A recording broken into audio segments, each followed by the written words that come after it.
Everyone and welcome back to my YouTube channel. और आज हम पढ़ेंगे एक कोरोलरी और एक थ्योरम। अब जो कोरोलरी है वो कुछ इस टाइप की है। बहुत ही इजी मेथड है जो अपन ने इससे पहले थ्योरम पढ़ी थी 2.13, उसी का यूज़ करके अपने को ये प्रूव करनी है। तो ये थ्योरम्स जो होती है वो एक दूसरे से कनेक्टेड होती है। अगर आपको पुरानी थ्योरम्स लर्न है तभी आप उसको अगले में यूज़ कर पाओगे, तभी वो क्वेश्चन शॉर्ट हो पाएगा। ठीक है, तो अब इस कोरोलरी के अंदर क्या है, E1 E2 En be a finite class of disjoint measurable sets, यानी कि ये जो है कोई फाइनाइट क्लास है, सारे मेजरेबल्स का कलेक्शन है, सेट है।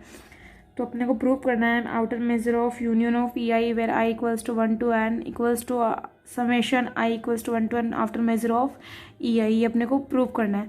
तो ये अपन गिवन कंडीशन लिख देंगे पहले कि E1 into to E n is finite of disjoint measurable sets of any set A. ये सब क्या है, finite class of disjoint measurable sets of set A. कोई सेट ए की ये कोई फाइनाइट क्लास है E1 E2 En। और फिर अपने को प्रूफ क्या करना है, ये वाली कंडीशन।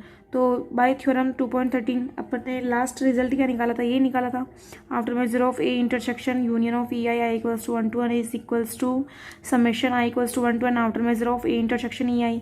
अब इसमें क्या करना है, putting A equals to R in equation 1, A की जगह अपन ने क्या रख दिया, आर रख दिया। अब इसको अपन करेंगे सोल्व। जब अपन आर का इंटरसेक्शन कराते हैं यूनियन ऑफ ई आई के साथ, ऑब्वियस सी बात है आर सबसे बड़ा रियल नंबर सेट है और ई आई तो इसमें ऑब्वियस बात कंटेन करेगा ही। तो आर और इसमें अगर हम इंटरसेक्शन कराएंगे तो कॉमन तो छोटा वाला सेट ही निकलेगा।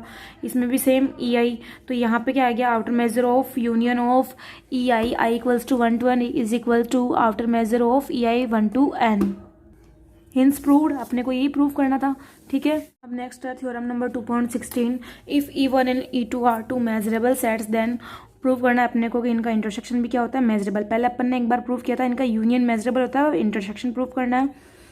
सेकंड क्या है, E1 minus E2 is measurable and M E1 minus E2 equals to M E1 minus M E2 if E2 is subset of E1। अपने को सेकंड कंडीशन प्रूव करनी है। तो अपन स्टार्ट करते हैं फर्स्ट कंडीशन से।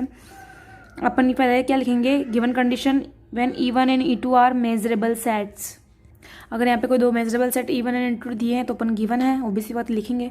तो given condition E1 and E2 are measurable sets is equal to, अब E1 E2 मेजरेबल है तो इनके डैश भी क्या होंगे, मेजरेबल बाय थ्योरम, है ना। तो E1 dash and E2 dash are also measurable. अब ये मेजरेबल है तो एक और अपन ने थ्योरम पढ़ी थी, तो अगर कोई दो सेट्स मेजरेबल है तो उनका यूनियन भी क्या होता है, मेजरेबल। तो ऑब्वियसली बात है E1 dash union E2 dash is also measurable. ठीक है, अब अपन क्या करेंगे, यहाँ पे E1 dash union E2 dash measurable है तो उस कोई भी अगर सेट मेजरेबल होता है तो उसका डैश भी क्या होता है, मेजरेबल, है ना। तो इसका अपन क्या कर देंगे, होल डैश, वो भी क्या होगा, मेजरेबल। यानी कि सब थ्योरम्स आगे से आगे काम आ रही है। एक तो कोई भी अगर सेट मेजरेबल है तो उसका कॉम्प्लीमेंट भी क्या होगा, मेजरेबल, यानी कि E1 मेजरेबल तो E1 डैश भी मेजरेबल होगा। और सेकंड, दो मेजरेबल सेट्स का यूनियन भी क्या होता है, मेजरेबल। तो बस वही है, E1 E2 दो मेजरेबल है तो उनका यूनियन भी मेजरेबल। फिर इसका अपन क्या करेंगे, ये मेजरेबल है तो इसका डैश भी मेजरेबल। अब इसका डैश लगाया अपन ने तो इसको ऊपर ओपन करेंगे डी मॉर्गन लॉ से। तो डी मॉर्गन लॉ से अगर अपन इसको ओपन किया तो क्या होगा कि ये डैश यहाँ अंदर चला जाएगा और ये इंटरसेक्शन यूनियन किस में चेंज हो जाएगा, इंटरसेक्शन में। और ये जो डैश है ये हट के कहाँ निकल जाएगा, बाहर। तो यूनियन इंटरसेक्शन में चेंज हो गया और डैश बाहर निकल गया। अब जैसे अपने पढ़ा था कि ई डबल डैश क्या होता है, ई, यानी कि ई का कॉम्प्लीमेंट होता है ई डैश, और ये जो ई डैश है ई का कॉम्प्लीमेंट है ई डैश, और ई डैश का कॉम्प्लीमेंट अपन फिर से लिखेंगे तो क्या होगा, ई डबल डैश। कैसे, अब ये ई का कॉम्प्लीमेंट है ई डैश, है ना, ई का कॉम्प्लीमेंट है ई डैश, और ई डैश का कॉम्प्लीमेंट क्या है, ई डैश का कॉम्प्लीमेंट क्या है, ई डबल डैश। ये ना, ई का कॉम्प्लीमेंट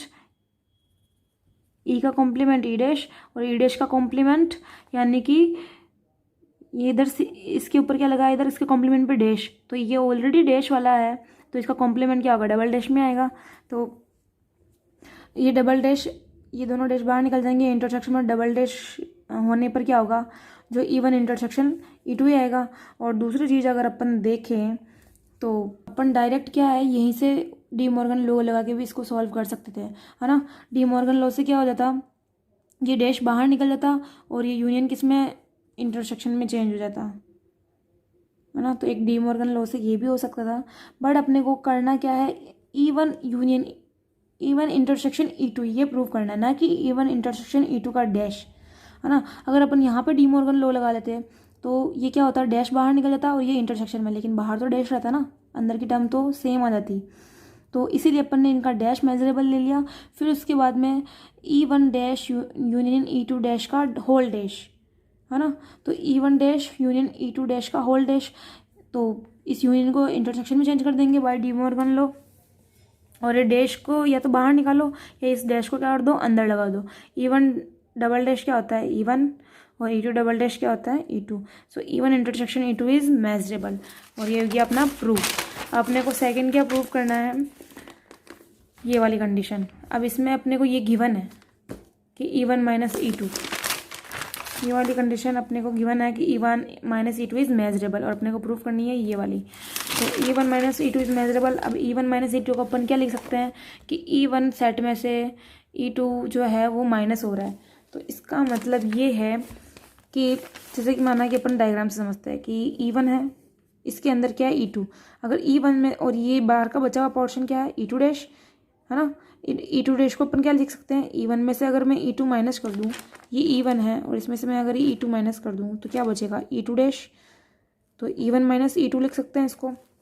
अब E1 माइनस E2 को क्या लिखेंगे, E1 इंटरसेक्शन E2 डैश, यानी कि E1 से E2 माइनस करने पर एक तो क्लियर अपना क्या बच रहा है, E2 डैश। तो यहाँ पे मैंने इक्वल में लास्ट में लिख रखा है E2 डैश।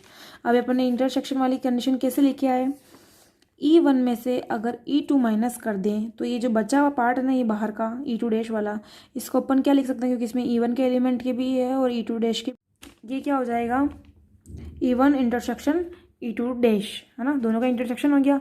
और अपन एक तरीके से देखें, E1 में से E2 माइनस हो रहा है तो क्या बच रहा है, E2 डैश। अब नेक्स्ट में क्या करना है, E1 माइनस E2, ये अपने को ऑलरेडी गिवन है कि E1 माइनस E2 क्या है, मेजरेबल सेट है। तो इसको अपन इस तरीके से भी समझ सकते हैं कि E1 है, इसमें से ये E2 अगर अपन माइनस कर दें तो क्या बचेगा, ये वाला पार्ट बाहर का। और ये जो बाहर का पार्ट है ये क्या है, इसमें E1 के एलिमेंट्स भी है और E2 डैश के एलिमेंट्स। तो इसको अपन लिख सकते हैं E1 इंटरसेक्शन E2 डैश। और इसका आंसर प्रॉपर क्या आएगा कि इसके अंदर E1 में से अगर अपन E2 को माइनस कर दें तो प्रॉपरली एलिमेंट्स किसके बच रहे हैं, E2 डैश के, इक्वल टू E2 डैश।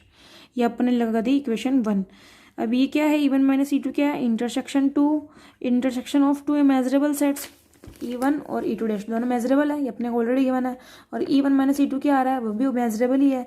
तो intersection of two measurable sets ये अपने को ऑलरेडी गिवन था। अब कोई भी दो मेजरेबल सेट्स का इंटरसेक्शन करने पर क्या आता है, वो भी क्या होता है, एक मेजरेबल सेट होता है। और E1 माइनस E2 क्या है, मेजरेबल सेट है, ठीक है। और अपने को कंडीशन दे रखी है E2 is subset of E1। अपने क्वेश्चन में कंडीशन दे रखी है E2 सबसेट ऑफ E1, और E1 माइनस E2 क्या है, मेजरेबल है। अब अपने को दे दी कि E2 सबसेट है E1 का, तो अपन इसको और किस कंडीशन में राइट कर सकते हैं, E2 सबसेट है E1 का, है ना। तो अपन ने लिखी है E1 के लिए कंडीशन, E1 इक्वल्स टू क्या हो गया, ये जो E1 है वो किससे मिलके बना है, E2 और E2 डैश से, यानी कि दोनों का यूनियन कर दें। तो E1 equals to E2 dash union E2, या E2 यूनियन E2 डैश, है ना, आगे पीछे लिख सकते हैं। तो E1 इक्वल्स टू, अब अपना E2 डैश की वैल्यू क्या आ रही है, इस इक्वेशन से अपन इसको यहाँ लिख देंगे यूनियन E2, ठीक है। अब अपन क्या करेंगे, दोनों तरफ इनका आउटर मेजर ले लेते हैं। तो outer measure of E1 is equals to, लेकिन ये चीज़ याद रखना है कि यहाँ पे अपने को मेजर लेना है, आउटर मेजर नहीं, सॉरी। अब यहाँ पे अपने को क्या लेना है, इनका मेजर, ना कि आउटर मेजर। आउटर मेजर को M स्टार से डिनोट करते हैं और मेजर को M से। तो इनका अपन लेंगे measure E1 equal to measure of E1 minus E2 union E2, ठीक है। इधर ये सेम कंडीशन चलेगी। अब अपने को सॉल्व करना है इसको, E1 minus E2 union E2। तो अपन क्या करेंगे, इन दोनों को सेपरेट करके लिख देंगे, major of E1 minus E2 plus measure of E2। क्योंकि यूनियन का मतलब क्या है यहाँ पे कि दोनों के मिला के सेट।